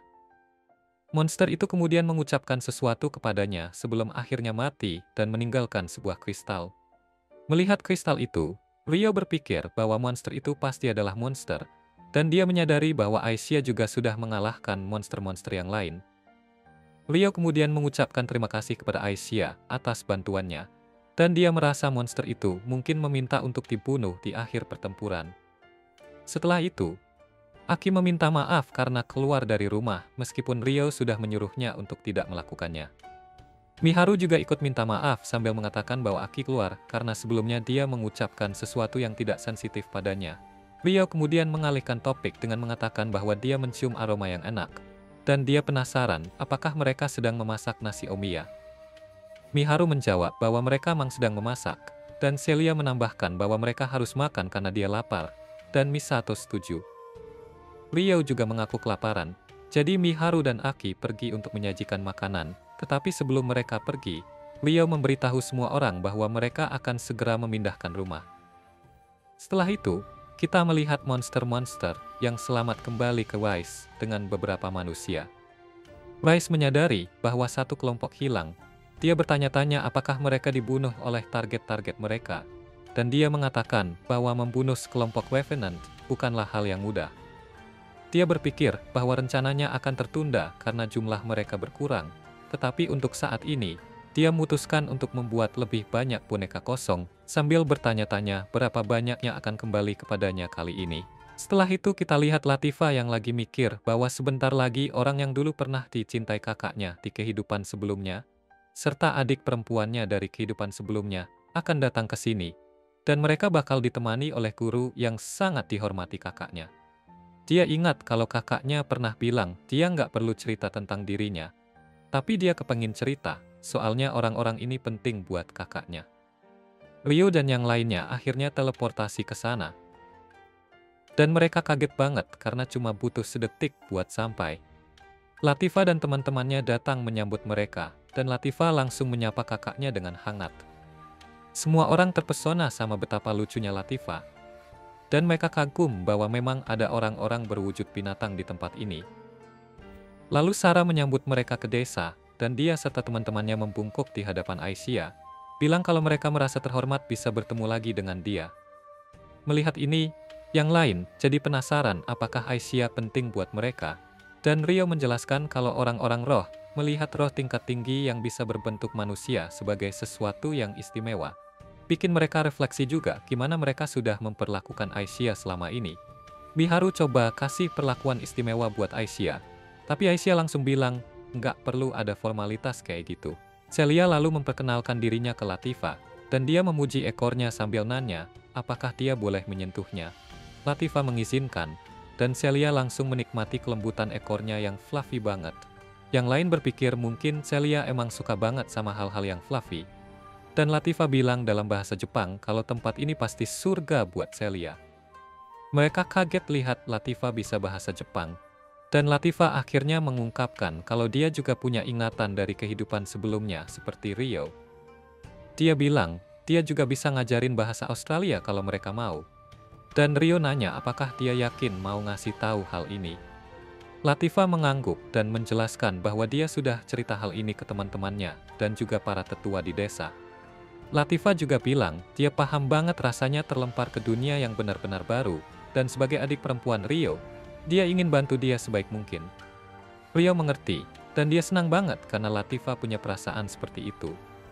Setelah itu, mereka saling memperkenalkan diri, dan saat Miharu memperkenalkan dirinya, Latifah sadar bahwa dia adalah orang yang pernah dicintai kakaknya di kehidupan sebelumnya. Lalu, adegan beralih ke Sarah, yang membimbing mereka ke desa, sambil bilang kalau semua orang nggak sabar buat bertemu mereka. Dan saat mereka berjalan-jalan keliling desa, mereka memperhatikan kalau semua orang di desa itu malah sembunyi dari mereka, seperti ketakutan. Masato nyeletuk kalau ini pasti gara-gara wajah seram Aki, dan Aki langsung nggak suka dibilang begitu. Mendengar mereka berdebat kecil, Latifah berpikir kalau mereka pasti akrab, tapi mereka langsung menyangkal bersamaan, bikin Latifah malah makin curiga. Rio kemudian menjelaskan ke semuanya bahwa penduduk desa ini memang cenderung menjaga jarak dari manusia. Jadi reaksi mereka kemungkinan karena jarangnya ada kunjungan seperti ini. Tiba-tiba, ada anak kecil bertelinga kelinci yang mendekati Miharu, dan Miharu pun berbicara lembut padanya. Tapi si anak nggak mengerti, jadi dia membisikkan sesuatu ke telinga Latifah. Latifah lalu memberitahu bahwa anak itu menganggap seragam Miharu agak aneh. Miharu kemudian menjelaskan kalau dia memang sengaja memakai baju formal karena mereka akan bertemu para tetua desa. Dia bertanya-tanya apakah itu terlihat aneh, tapi Latifah bilang memang agak jarang, walau si anak ternyata menganggapnya lucu. Miharu bilang ke anak itu kalau telinga kelincinya juga lucu, dan anak itu senang mendengarnya. Dia pun kembali ke ibunya, dan setelah melihat bahwa tamu-tamu ini baik hati, penduduk desa Beastman jadi berani keluar dan mengelilingi mereka. Akhirnya, mereka semua jadi cepat akrab. Adegan berlanjut ke persiapan desa untuk menyambut tamu-tamu ini dengan pesta di malam harinya. Dan Masato super antusias menyambut pesta ini, tapi Aki langsung memperingatkannya buat bersikap baik. Miharu senang banget karena penduduk desa mengadakan pesta megah buat mereka. Sementara Celia bahagia banget melihat begitu banyak orang berbulu lembut di sekitar. Rio pun ikut senang lihat mereka semua menikmati acara ini. Dan para tetua desa sangat gembira bisa bertemu Aisyah lagi. Mereka menyambut para tamu dari dunia lain dengan hangat. Dan Dominic memperhatikan bahwa mereka tidak jauh berbeda dari manusia di dunia mereka. Saat itu, Dryas muncul dengan sangat megah, bikin para pendatang tertegun kagum melihat kemunculannya yang begitu anggun. Semua orang lalu bersulang untuk teman-teman baru mereka, dan pesta pun berjalan dengan meriah. Dryas berpikir kalau tamu-tamu dari dunia lain ini punya aura yang enak dilihat, dan Aisyah setuju. Masato menyadari ada hidangan Jepang di pesta ini, tapi Aki nggak percaya sampai dia melihatnya sendiri. Ternyata, Latifah yang membuat hidangan itu untuk memberi sentuhan nostalgia buat mereka. Aki lalu melihat Rio dikerumuni oleh banyak orang dan berpikir bahwa semua orang kelihatannya suka sama Rio. Selain itu, dia juga kakak yang baik. Latifah bilang kalau dia bangga memanggil Rio sebagai kakaknya, dan Aki jadi agak cemburu melihat kedekatan mereka. Meski begitu, dia sebenarnya nggak mau mengakui perasaan itu secara langsung. Aki berharap bisa segera menemukan kakaknya, Takahisa. Dia bertanya-tanya sekarang di mana kakaknya berada, dan ingin cepat-cepat mencarinya, begitu ada kesempatan. Dia kemudian bilang ke Latifah kalau dia ingin bisa cepat-cepat belajar bahasa Australia, dan Latifah pun menawarkan diri untuk mengajarkannya. Setelah pesta berakhir, Latifah mengajak mereka semua ke rumahnya, dan dia bilang kalau mulai sekarang ini juga akan jadi rumah mereka. Mereka senang banget melihat rumah Latifah yang besar dan nyaman, dan Latifah pun menunjukkan semua sudut rumah dengan penuh semangat. Olivia dan Alma kemudian menyarankan agar mereka beristirahat dan mencoba pemandian terbuka untuk rileks. Masato langsung antusias mendengar itu, dan kita lihat para gadis sedang menikmati berendam di sana. Mereka asik santai-santai, sementara Masato lagi bete karena kalah suit batu gunting kertas sama Aki. Jadi dia harus nunggu dulu buat mandi. Dia mikir seharusnya tadi dia minta Rio main gantinya, karena yakin Rio pasti menang. Tapi Rio nggak begitu yakin juga. Untuk ngebuktiin, Masato akhirnya main sweat sama Rio, tapi Rio malah kalah telak. Sementara di pemandian, Aki berpikir bahwa mereka benar-benar telah sampai di tempat yang luar biasa. Dan dia bertanya-tanya apakah suatu hari nanti mereka bisa kembali pulang. Miharu yakin kalau mereka pasti bisa pulang suatu saat nanti. Di rumah, Masato penasaran dan bertanya ke Rio, kenapa dia bisa sekuat itu. Pertanyaan ini bikin Rio teringat pada ibunya yang sudah tiada. Dan dia bilang ke Masato bahwa ada sesuatu yang harus dia lakukan. Dan untuk melakukannya, dia perlu menjadi lebih kuat lagi. Masato juga ingin jadi lebih kuat supaya bisa melindungi Aki dan Miharu. Lalu, Latifah memberitahu mereka kalau pemandian sudah kosong, dan mereka pun langsung masuk untuk mandi. Keesokan harinya saat sedang berjalan-jalan, Celia melihat Rio yang sedang latihan, dan berkomentar kalau dia bangun pagi-pagi sekali. Celia bilang bahwa desa ini terasa damai dan nyaman. Lalu Rio meminta maaf karena membuatnya menunggu lama. Mereka berdua kemudian duduk untuk berbincang, dan Rio memberitahu Celia bahwa Miharu dan yang lain sudah mulai betah di desa ini, dan dia juga bisa membantu menyampaikan surat Celia ke orang tuanya. Celia berterima kasih atas niat baiknya, tapi dia mengingatkan Rio untuk tidak terlalu memaksakan diri, karena dia tahu Rio sudah bekerja keras untuk mengembalikan Miharu dan yang lain ke dunia mereka. Celia ingin mendukung Rio dalam misinya itu. Dia kemudian bertanya apa rencana Rio ke depannya, dan teringat bahwa Rio juga sudah mendirikan batu nisan untuk orang tuanya. Namun, ada hal lain yang Celia merasa dia menghalangi, karena Rio harus datang menyelamatkannya. Celia berkata bahwa Rio nggak perlu melakukan apapun untuknya. Tapi, Rio meyakinkannya bahwa walaupun benar ada hal-hal yang masih harus ia selesaikan, Celia sama sekali nggak menghalangi jalannya. Rio bilang bahwa saat itu, satu-satunya keinginannya adalah menyelamatkannya, dan keinginannya untuk mengembalikan teman-teman dari dunia lain juga sama kuatnya dengan itu. Dia juga mengungkapkan rencananya setelah ini, yaitu pergi ke Rodania untuk mencari informasi tentang para pahlawan. Celia senang mendengar rencana masa depan Rio, dan dia berharap Rio gak akan ragu buat meminta bantuannya kalau butuh. Dia mengingatkan Rio bahwa dia adalah penyihir terkuat di kerajaan Beltrum. Celia menyatakan bahwa dia akan selalu ada di sisinya, apapun yang terjadi, dan Rio merasa tenang mendengar ini. Setelah itu, kita lihat Rio, Aisyah, dan Celia yang siap berangkat. Sementara Latifah mengucapkan salam perpisahan dan mendoakan keselamatan mereka, bilang kalau dia akan menjaga semuanya di sini. Kemudian, Sarah menyebutkan bahwa Miharu punya hadiah untuk mereka, dan Miharu memberikan tok bekal kepada Rio. Rio berterima kasih dan memuji Miharu atas usaha kerasnya. Miharu bilang bahwa ini hanya tanda terima kasih kecil, karena Rio selama ini sudah banyak membantu dan menjaga mereka. Rio berharap Miharu nggak usah terlalu mikirin ini, tapi Miharu janji suatu hari nanti bakal membalas semua kebaikan Rio. Rio bilang kalau bekal yang Miharu buat ini udah lebih dari cukup sebagai tanda terima kasih. Sarah dan Alma juga berharap Rio menikmati makanannya, karena Miharu benar-benar serius mengerjakannya. Masato bilang ke Rio bahwa dia akan berusaha keras buat belajar bahasa Australia, sementara Aki terlihat sedih di tengah momen ini, walau dia berusaha kelihatan baik-baik aja. Lalu Rio dan yang lainnya pun terbang pergi, dan saat mereka meninggalkan desa, Latifa bilang ke teman-teman dari dunia lain supaya belajar bahasa Australia sampai lancar, dan bikin Rio kaget pas dia balik nanti. Adegan kemudian berpindah ke rodanya, di mana Liselot mengundang sang pahlawan buat hadir di pesta kerajaan. Dia menyebutkan bahwa Duke Huguenot, Putri Flora, dan Lady Rowana juga diundang. Duke Huguenot bilang dia sebenarnya ingin sekali setuju, tapi dia menyerahkan keputusan sepenuhnya ke sang pahlawan. Liselot menambahkan kalau dia nggak bermaksud memaksa sang pahlawan untuk hadir, dan dia minta agar sang pahlawan mempertimbangkan undangan ini. Di sisi lain, Hiroaki tampak terpukau dengan kecantikan Liselot, berpikir kalau semua tentang dirinya itu lucu. Dia bertanya-tanya apakah Liselot adalah bintang utama dari kisah hidupnya. Hiroaki menahan diri biar nggak loncat kegirangan. Dia tetap berusaha menjaga sikapnya, dan bertanya apakah pesta ini bertujuan untuk memperkenalkan pahlawan mereka. Dia setuju untuk datang, sambil penasaran apakah Liselot juga akan hadir. Liselot menjawab kalau dia akan ikut, tapi dia bingung kenapa Hiroaki bertanya begitu.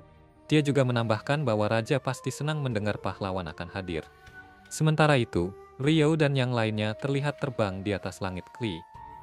Dijelaskan kalau Klee adalah tempat di mana Celia tumbuh besar, dan wilayah ini dikuasai oleh Count Claire. Celia bilang ke Rio bahwa mereka bisa masuk ke rumah besar lewat pintu rahasia yang hanya diketahui keluarganya, dan mereka akan kembali setelah menaruh surat di dalam rumah. Mereka lalu mendarat di sekitar rumah besar itu, dan Celia memberitahu Rio bahwa pintu rahasia itu berada di dekat air mancur. Dia khawatir mereka mungkin akan ketahuan oleh para penjaga. Jadi Rio menyarankan untuk menggunakan seni roh untuk menyembunyikan diri. Aisyah lalu melakukan seni roh itu, dan begitu mereka menghilang, para penjaga mendengar suara aneh dan segera pergi untuk memeriksa. Rio dan yang lainnya pun memanfaatkan kesempatan ini untuk menyelinap masuk melalui pintu rahasia, sementara Count Claire diberitahu tentang adanya aktivitas di dalam lorong rahasia itu. Rio juga sadar kalau mereka sudah terdeteksi, dan Celia pun buru-buru memasukkan suratnya ke dalam rumah. Sementara itu, ayah Celia juga masuk ke pintu rahasia dengan pikiran bahwa lorong ini hanya diketahui anggota keluarganya saja, dan seharusnya tidak ada orang luar yang bisa masuk. Celia berhasil menaruh suratnya di dalam rumah, dan segera keluar tepat saat ayahnya memasuki ruangan. Ayahnya lalu melihat surat itu dan membacanya. Dalam surat itu, Celia meminta maaf kepada kedua orang tuanya karena telah membuat mereka khawatir. Dia meminta mereka agar tidak usah cemas, karena dia baik-baik saja dan hidup bersama orang-orang yang bisa dia percaya.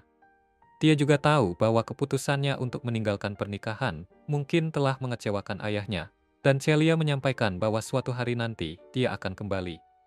Dia memohon agar ayahnya menjaga kesehatannya sampai saat itu tiba. Setelah membaca surat itu, Count Claire keluar dari rumah sambil memanggil nama Celia dan mencarinya, tapi dia tidak bisa menemukannya. Para penjaga di sekitar rumah bertanya apa ada yang salah, tetapi dia bilang tidak ada apa-apa. Dia berpikir bahwa Celia tidak mengecewakannya, dan berjanji akan bertemu lagi dengannya. Sementara itu, kita melihat Rio dan yang lainnya terbang di langit. Rio bertanya kepada Celia, apakah dia yakin tidak ingin bertemu dengan ayahnya. Celia merasa ini adalah keputusan terbaik. Sambil menghapus air mata dari matanya, Rio meyakinkan dia bahwa mereka harus kembali lagi, dan di lain waktu, dia akan bisa bertemu orang tuanya secara langsung. Lalu, scene berpindah ke Liselot yang terbang kembali ke Amund menggunakan kapal udara. Tiba-tiba, kapal udara itu berbelok tajam. Liselot bertanya-tanya ada apa, dan salah satu pelayannya Chloe memberitahunya bahwa ada naga hitam yang muncul di dekat situ. Dia menjelaskan bahwa karena hal ini, mereka terpaksa meninggalkan tempat itu dan tidak akan kembali. Chloe juga mengatakan bahwa mereka harus mendarat di kota terdekat. Setelah itu, kita lihat Liselot dan yang lainnya mendarat di Nor, sebuah kota di kerajaan Galark. Kapten kapal merasa lega banget karena naga nggak menyadari keberadaan mereka. Dia bilang kalau lanjut terbang bakal terlalu bahaya, makanya dia mutusin buat berhenti di sini, dan Liselot pun memuji keputusan cepatnya. Mereka juga sadar kalau kapal udara keluarga Huguenot udah mendarat di dekat mereka, dan mereka disambut oleh Baronet Hiroaki. Tak lama, Hiroaki juga datang dan penasaran apakah Liselot udah ketemu sama pahlawan dari Beltrum. Liselot bilang iya, bahkan dia udah ngasih undangan juga. Dia juga heran kenapa Hiroaki ada di sini, dan Hiroaki ngejelasin kalau Duke Huguenot punya urusan di Galar, jadi dia sekalian ikut ke Amund. Tapi di tengah jalan, mereka ketemu naga, jadi mereka harus berhenti dulu. Huguenot bilang mereka perlu diskusi soal gimana menangani situasi ini, dan dia nanya ke Hiroaki, apakah mereka bisa pakai tempat buat rapat. Hiroaki pun ngundang mereka ke rumah besarnya buat rapat ini, dan adegan beralih ke Rodania. Saat melihat jalanan yang ramai, Leo berpikir kalau tanah milik Markis Rodin keren banget, tetap hidup dan ramai, meskipun tuannya udah diasingkan dari ibu kota kerajaan. Celia setuju, dan dia sadar kalau Aisyah nggak kelihatan di mana-mana. Mereka mulai mencarinya, dan akhirnya nemu Aisyah di sebuah warung terdekat, lagi asik makan sate. Leo mau bayar satenya, tapi pemilik warung nolak bayaran itu, sambil nunjuk ke seorang pria lusuh di warungnya. Bilang kalau itu traktiran dari pria itu. Dia juga nanya apa mereka mau makan sesuatu lagi, tapi Rio menolak, nggak mau terlalu menikmati. Si pemilik warung bilang, nggak usah nahan-nahan, soalnya pria itu udah dapat bayaran besar buat nyiapin kapal udara untuk sang pahlawan. Dia juga nyebut kalau si pria tadi ngomong soal para pahlawan yang diundang ke pesta presentasi. Rio pun nanya apakah dia tahu nama para pahlawan itu. Pemilik warungnya nggak tahu, tapi dia bilang kalau kapal mereka menuju ke Galark, dan mereka berangkat hari ini. Adegan kemudian berpindah ke Liselot dan yang lainnya yang lagi rapat membahas soal naga. Liselot bilang kalau mereka sebenarnya nggak siap buat ngadepin naga. Dia bilang kalau dalam situasi terburuk, mereka mungkin harus mempertimbangkan buat ninggalin kota dan mengevakuasi warga. Hiroaki ngomong kalau dia bisa dipercayakan buat mengurus warga Northahin. Dan Liselot pun nanya ke Huguenot apa pendapatnya. Sebelum Huguenot sempat ngomong apa-apa, Hiroaki nanya ke Liselot soal rencana dia, dan Liselot bilang dia bakal balik ke Amund. Meskipun dia udah ninggalin perwakilan di sana, dia tetaplah gubernur kota itu. Hiroaki penasaran, apakah Liselot bakal pakai kapal udara buat perjalanan itu? Tapi Liselot bilang dia bakal lewat jalur darat. Dia bilang, kalau dia berangkat besok pagi, masih bisa nyampe sebelum malam. Hiroaki mikir kalau itu agak berbahaya buat Liselot dan para pelayannya buat jalan sendirian.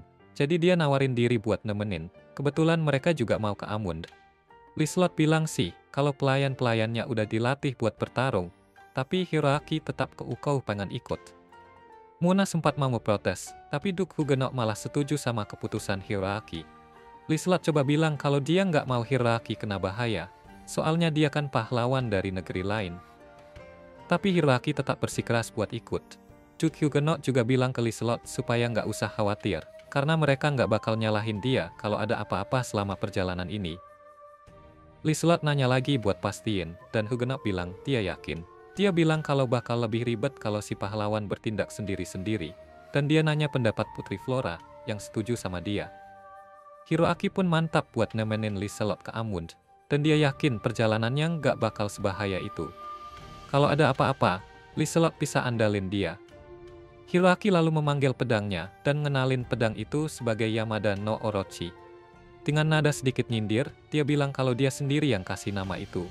Mikir nama itu keren, padahal aslinya rada norak. Keesokan harinya, beberapa prajurit mulai bersiap-siap buat keberangkatan mereka. Dan seorang prajurit yang dikenal Arya nyamperin dia. Dia ngenalin dirinya sebagai Waymon Brandt, seorang kapten ksatria di bawah perintah Duke Huguenot. Dia menyapa Liselot, dan Liselot nanya apakah Raymond kenal sama Arya. Ternyata iya, dan dia bilang ke Arya kalau dia ikut prihatin atas apa yang terjadi sama keluarganya. Dari situ, kita tahu kalau Arya dulunya adalah bangsawan yang keluarganya jatuh miskin. Arya bilang kalau dia baik-baik aja sekarang, soalnya dia udah diurus sama Liselot. Lalu pahlawan datang, dan mereka semua siap-siap buat berangkat besok. Adegan beralih ke perjalanan mereka, dan Hiroaki mikir kalau ternyata asik juga sekali-sekali naik kereta yang goyang-goyang begini. Rona bilang ke Hiroaki buat nggak lengah, tapi Hiroaki minta Rona buat nggak terlalu khawatir. Liselot lalu ngomong ke Flora. Mungkin dia nggak terbiasa naik kereta seperti ini, jadi dia minta Flora kasih tahu kalau ada kesulitan. Flora bilang bukan soal itu, cuma dia memang nggak terlalu jago ngomong, dan lebih suka dengerin orang lain. Liselot nggak setuju, dan dia bilang kalau dia senang banget bisa ngobrol sama Flora, karena banyak hal yang pengen dia ceritain. Hiroaki langsung nyeletuk, biar mereka jangan lupa ajak dia juga ngobrol. Tapi sebelum Liselot sempat jawab, Arya tiba-tiba ngerasain ada monster di sekitar, dan mereka langsung berhenti. Arya ngasih aba-aba ke semua orang buat siap-siap tempur, dan pintu kereta langsung ditutup biar aman. Para prajurit berusaha mencari-cari di mana monsternya, tapi nggak kelihatan. Arya kasih tahu mereka kalau monster-monster itu lagi ngumpet di hutan sekitar mereka.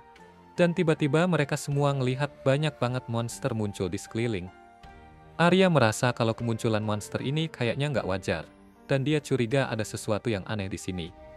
Monster-monster itu mulai menyerang mereka pakai batu-batu, dan para ksatria langsung pakai tameng buat melindungi diri dan kereta dari serangan itu. Beberapa batu masih aja kena kereta, dan Hiroaki penasaran. Sebenarnya ada apa sih? Pas banget, para pelayan langsung pakai sihir mereka buat ngasih penghalang pelindung di sekitar kereta. Dan Waemon langsung ngatur strategi para ksatria biar tahu gimana cara ngadepin situasi ini. Arya bilang ke Waemon biar dia ngurus pertahanan depan, sementara Waemon fokus sama monster-monster di bagian belakang bareng para prajurit. Dari depan, monster-monster itu mulai menyerbu. Jumlahnya ratusan. Arya kasih tahu Liselot buat jangan keluar sampai dia bilang aman, karena di luar situ lagi bahaya banget. Dia juga nyuruh pelayan-pelayan buat menurunkan penghalang dan bertarung sendiri-sendiri. Arya lalu menyerang monster-monster di depan dengan meriam sihir dan lanjut maju pakai pedang, ngehajar monster satu persatu. Pas lagi lihat aksi Arya, pelayan-pelayan lain cerita kalau Arya tuh punya julukan Putri Pemenggal Kepala. Dengar cerita itu, mereka juga langsung ikutan bertarung. Sementara itu, ternyata semua serangan ini diatur sama Weiss, yang lagi nonton dari tempat aman di atas langit. Dia lihat Arya yang terus-terusan ngalahin monster, dan langsung sadar kalau dia pasti adalah orang kepercayaan Liselot, sekaligus senjata andalannya. Weiss ngelihat kalau pertahanan di kedua sisi cukup kuat, dan bawahan-bawahan Liselot juga lumayan tangguh. Tapi dia masih bisa ngelihat celah yang bisa dimanfaatin. Sementara di dalam kereta, Hiroaki malah lebih khawatir dari para cewek. Ketakutan sama apa yang lagi terjadi di luar. Liselot mencoba nenangin dia, bilang kalau semuanya bakal baik-baik aja. Flora minta Hiroaki percaya sama para prajurit di luar, tapi Hiroaki masih nggak bisa tenang. Soalnya dia belum dapat penjelasan apa-apa. Ini bikin Flora jadi ikut khawatir. Dan Liselot pegang tangan Flora, bilang kalau dia juga takut. Tapi dia pengen kasih rasa tenang ke Flora, biar dia bisa hadapi rasa takutnya. Ngikutin contoh Liselot, Hiroaki juga pegang tangan Rona. Tapi dia pura-pura bilang kalau Rona yang takut, padahal sebenarnya dia yang malu ngakuin ketakutannya sendiri. Rona ngerti situasinya, dan ikut aja main peran pura-pura itu. Tiba-tiba ada suara keras duk dari atas kereta, dan Hiroaki langsung panik. Nanya apakah ada sesuatu di atas. Nggak tahan lagi, dia keluar dari kereta bareng Rona, dan Liselot coba nahan, tapi Hiroaki nggak dengerin. Jadi akhirnya dia nggak punya pilihan selain ngikutin mereka keluar. Sambil keluar, Liselot mikir dalam hati kalau Hiroaki tuh kayak anak kecil yang rewel. Liselot langsung bikin penghalang sihir buat melindungi dirinya dan Flora. Dan dia kaget lihat banyak banget monster di luar. Hiroaki nanya apa yang lagi terjadi, dan dia ragu apa mereka bisa menang melawan jumlah monster sebanyak ini. Liselot lihat kalau kerjasama antara prajurit mereka masih cukup solid saat ini, dan dia berharap mereka bisa bertahan. Tapi Hiroaki nggak suka sama situasinya yang kelihatan suram banget. Sambil mikir kalau ini kayak game, dia bilang kalau dia udah main di mode sulit kayak gini. Dia gemetaran sambil megang pedangnya, dan Liselot minta Rona buat jagain Flora, karena dia mau pakai sihirnya buat nyembuhin yang terluka. Rona setuju, dan waktu Liselot pergi, Hiroaki berusaha nenangin diri, mikir kalau ini situasi stres kayak yang biasa ada di game atau novel isekai. Di luar, kita lihat Liselot lagi nyembuhin seorang prajurit, dan Arya datang nanya apa dia baik-baik aja. Liselot bilang dia baik, terus minta laporan situasi di Arya. Arya ngasih laporan ke Liselot kalau mereka sekarang terpaksa bertahan dari dua arah, dan sebagian besar monster udah dia arahkan ke depan, sementara sisanya diurus sama yang lain. Dia bilang bakal ke bagian belakang sekarang, dan Liselot minta dia buat beresin semuanya cepat-cepat. Arya ngerti dan langsung cabut. Di sisi lain, Blaze melihat Arya yang bergerak ke belakang, dan dia yakin kalau pengalih perhatiannya sukses. Saat Arya bertarung, ngalahin monster satu persatu, para prajurit yang ngelihat kagum banget, ngerasa dia hebat banget dan agak seram juga. Arya bilang ke prajurit buat biarin dia yang ngurus monster di area ini dan minta mereka buat bantu pertahanan di sisi sayap. Baemon sempat muji dia dengan bilang kalau dia keren banget dan tiba-tiba mereka dengar suara raungan monster. Ternyata, monster itu adalah Minotaur raksasa, monster legendaris dari perang iblis dulu. Hiroaki langsung mikir kalau ini pasti bakal jadi akhir mereka. Gak lama, muncul Minotaur kedua dan diikuti sama yang ketiga. Hiroaki ketakutan banget sampai jatuh duduk saking ngerinya ngelihat monster-monster seganas itu. Arya pengen maju buat bantu tuannya, tapi monster-monster itu nggak kasih dia ruang buat pindah posisi. Salah satu Minotaur nyerang Arya, tapi dia berhasil menghindar. Sementara itu, dua Minotaur lainnya udah dalam perjalanan menuju Liselot dan yang lain. Minotaur itu melempar kereta seperti mainan, nunjukin kekuatan dan keganasannya yang luar biasa. Saat dia menyerang Putri Flora, Liselot langsung nyelamatin dia. Tapi waktu Minotaur itu hampir nyerang mereka berdua, tiba-tiba Rio muncul dan menebas tangan Minotaur itu. Dia bahkan pakai pedang Minotaur sendiri buat ngalahin monster itu, dan bilang kalau dia bakal bantu mereka. Melihat ini bikin Flora ingat kalau situasi seperti ini pernah terjadi sebelumnya, dan dia mulai bertanya-tanya apa orang ini adalah Rio. Tiba-tiba, Minotaur lain maju buat nyerang mereka. Tapi Rio ngelancarin satu serangan yang bikin monster itu terpental jauh, dan para pelayan serta Flora semua kaget ngelihatnya. Minotaur terakhir datang buat nyerang Rio, tapi dia dengan mudah menghindar dan memotong monster itu jadi berkeping-keping. Para prajurit langsung bersorak buat Rio, dan monster-monster lain ketakutan dan kabur ngelihat kekuatan Rio yang luar biasa. Rio tiba-tiba melihat Flora di antara orang-orang yang dia selamatkan. Terus dia mikir, gak nyangka banget bisa ketemu Flora kayak gini. Flora masih bingung, apa ini memang Rio? Liselot terus bilang terima kasih ke Rio karena udah nyelamatin mereka tadi, sambil ngenalin dirinya sebagai Gubernur Amund. Rio kenalin dirinya pakai nama aliasnya, Haruto. Terus Liselot kenalin juga Juk Huguenot sama Putri Flora. Flora terus ngeliatin Rio, terus Liselot nanya, apa semuanya baik-baik aja? Rio juga minta maaf kalau dia udah bikin kurang nyaman. Flora bilang bukan begitu maksudnya. Terus nanya, apa mereka pernah ketemu sebelumnya? Tapi dia bohong bilang mereka belum pernah ketemu. Soalnya dia bakal inget banget kalau ketemu sama orang dari keluarga kerajaan. Huguenot terus nanya apa dia berasal dari keluarga bangsawan. Soalnya Flora bilang pernah lihat dia, dan gak mungkin kalau bukan di acara bangsawan. Rio ngenalin dirinya cuma sebagai pendekar pedang yang lagi jalan-jalan buat latihan pedang. Dan dia jelasin kalau dirinya adalah orang yang gak bakal diundang ketemu sama keluarga kerajaan. Huguenot senang banget ada orang yang jago kayak dia buat nolongin mereka. Terus Chloe dan pembantu lainnya mendekat. Dan Chloe inget sama Haruto.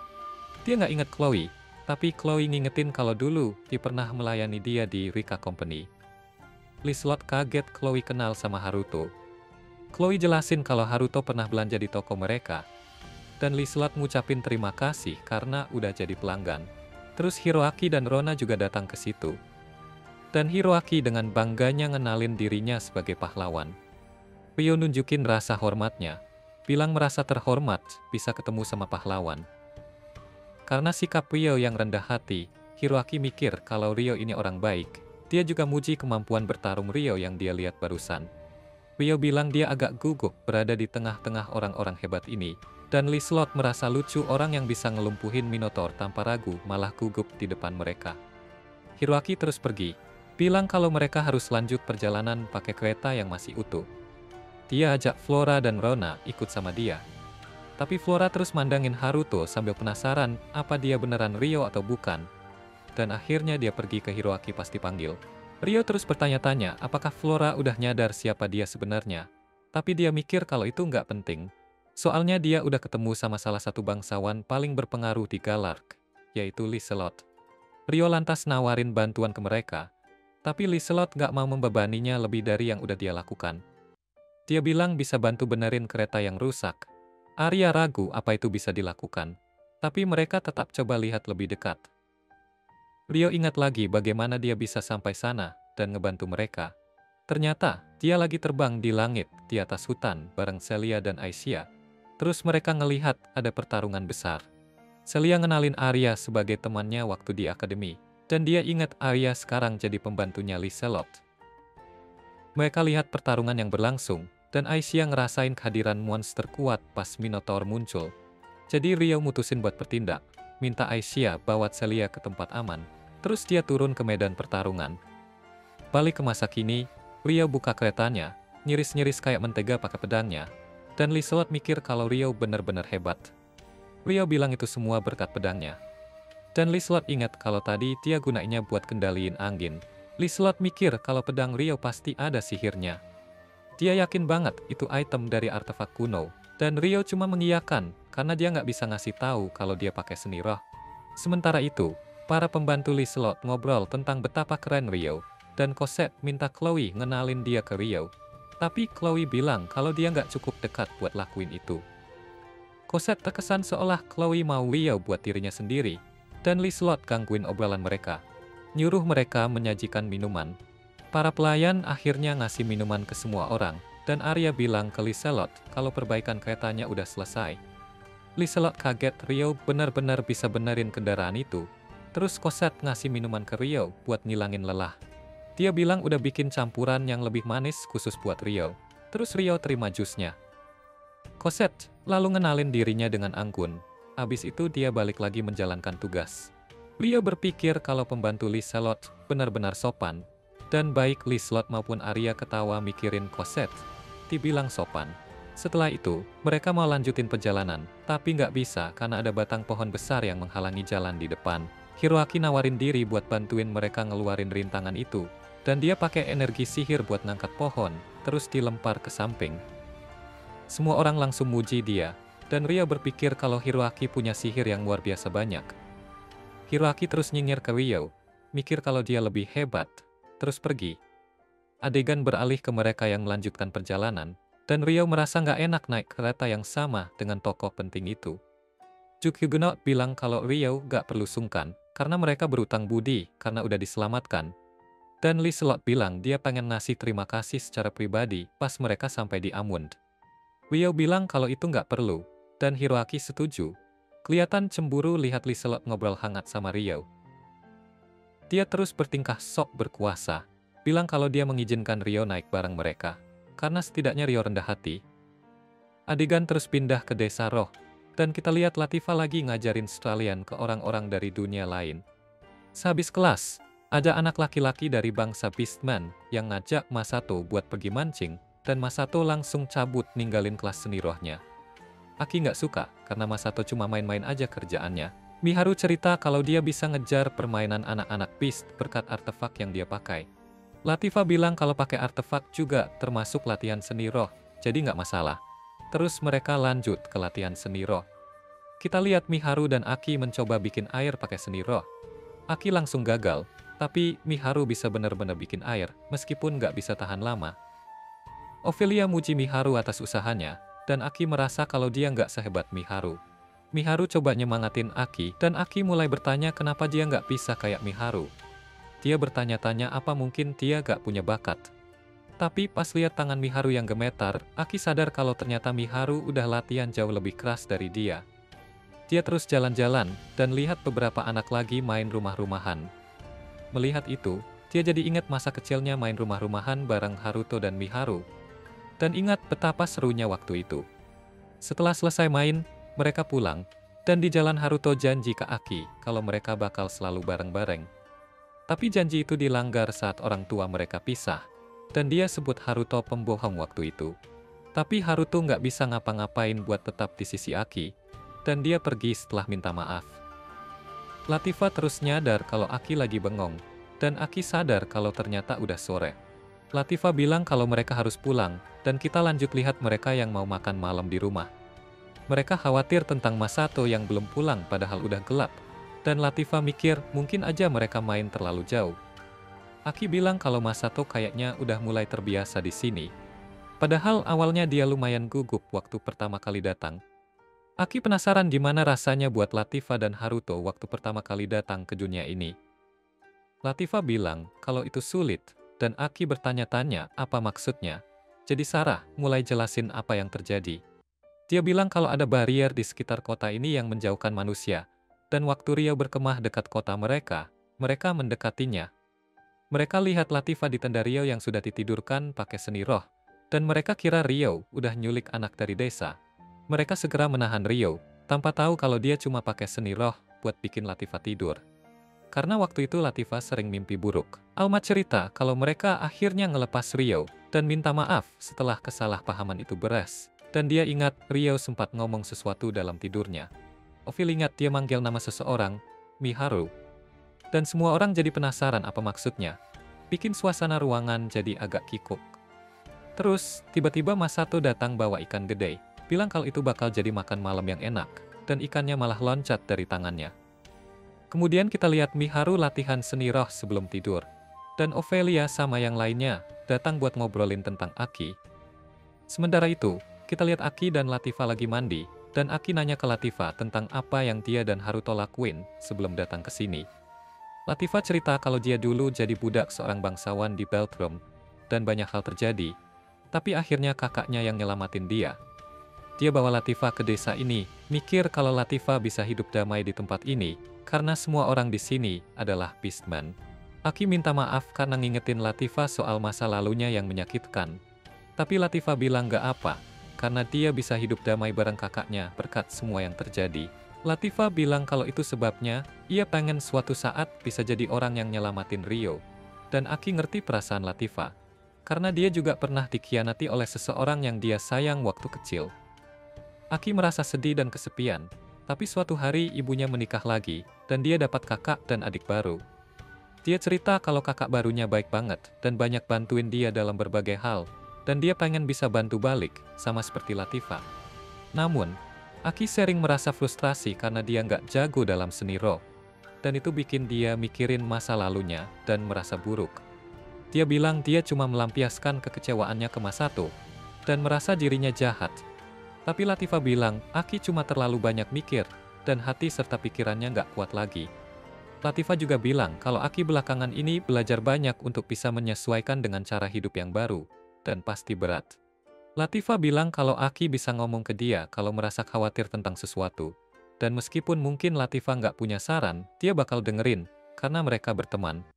Aki senang dengar hal itu, dan merasa lega. Itu bikin dia nangis sedikit. Beberapa hari berlalu kemudian, dan kita lihat Aki berangkat dari rumah pagi-pagi buat latihan. Ophelia dan yang lainnya diam-diam memperhatikan Aki, mikir kalau dia belakangan kerja keras banget, dan penasaran apa yang bikin dia berubah. Kita lihat Aki lagi latihan seni roh, dan ternyata dia sudah makin jago dibanding sebelumnya. Setelah latihan, Aki balik ke rumah dan disambut hangat sama Ophelia. Aki kaget lihat Ophelia pakai seragam Miharu, dan dia pikir Ophelia kelihatan cantik banget. Latifah bilang, dia juga pengen pakai, tapi mereka nggak yakin itu bakal muat, terutama di bagian dadanya. Aki terus nanya kenapa Ophelia pakai seragam itu, dan Ophelia bilang kalau dia pengen pakai sesuatu yang spesial buat ngasih sarapan istimewa.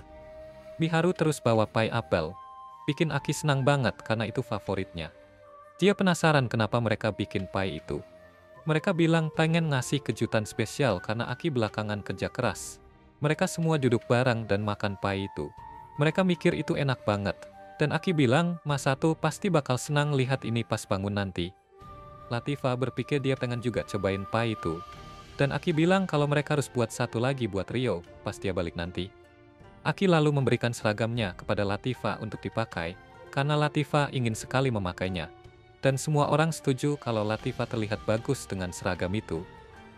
Latifah jadi semangat ingin menunjukkan penampilannya kepada Rio saat dia kembali nanti. Dan dia dan Ophelia sempat bergaya untuk ditonton oleh yang lain. Adegan kemudian berpindah ke ibu kota Kekaisaran Proxia yang bernama Midgard. Dan kita lihat Kaisar Nidal Proxia memandangi kotanya yang sedang dilanda badai hujan. Lucius datang menemui Nidal, memberitahu bahwa dia mendengar adanya masalah di Beltrum, dan dia bilang bahwa akan sangat merepotkan bagi mereka jika Juk Abu runtuh sekarang. Nidal menyatakan tidak perlu khawatir karena dia sudah mengirim duta niat baik, dan Lucius terkejut Nidal melakukan ini untuk negara yang tampaknya akan runtuh. Kemudian Rais datang, mencari Lucius, Dan kita mendapati dia adalah duta niat baik yang dibicarakan Nidal. Reis memberitahu Lucius bahwa dia ingin meminta bantuannya dengan sesuatu. Dan dia mengatakan bahwa dia akhirnya siap menjalankan rencananya. Tetapi dia menemui suatu kejanggalan, dan bagi orang ini, Minotaur bukan ancaman. Lucius bertanya apa yang Reis ingin dia lakukan, dan Reis memberitahunya untuk menculik orang tersebut.